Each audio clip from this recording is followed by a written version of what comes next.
the net billowed, and as it went in, he said, "Get in there."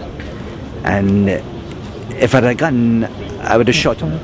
One stage I was going to go, but I looked to the side and I seen Pauline hadn't, so I thought, no, I won't either. Spooky, wasn't it? Yeah. Morning, we'd like to present to you Liverpool's newest signing for 08, and that is Mr. Jonathan Watson. We are presenting on April the 24th the Shankly Show. It's a celebration of the life and words and work of Bill Shankly. And as many of you know, for the last couple of months that we've been running a campaign to find that special person to play Bill Shankly. It wasn't about doing sort of Shanklyism or anything like that. It's hopefully it goes a bit deeper than that. But I have done Shankly before. As Andrew said, I do a show up in Scotland called Only an Excuse.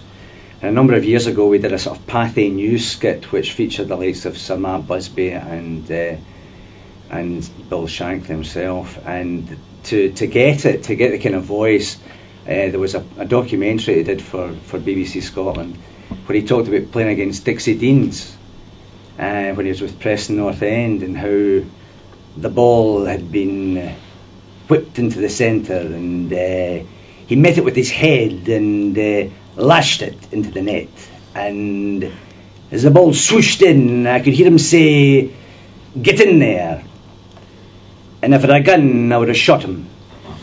And that's the thing, that was the hook for me, you know. So I've kept that in mind.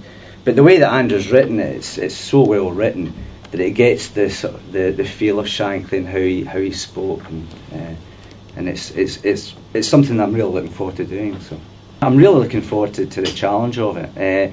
I mean, I've done one-man shows before, so you know I've got experience in that field. But this is very different in that there's the use of archive footage as well, and it's just got such a new, fresh feel to it.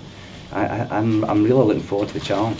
And the ball had been whipped across into the middle of the park, and he met it with his head and lashed it into the net, and the net billowed, and as it went in, he said, "Get in there." And if I had a gun, I would have shot him.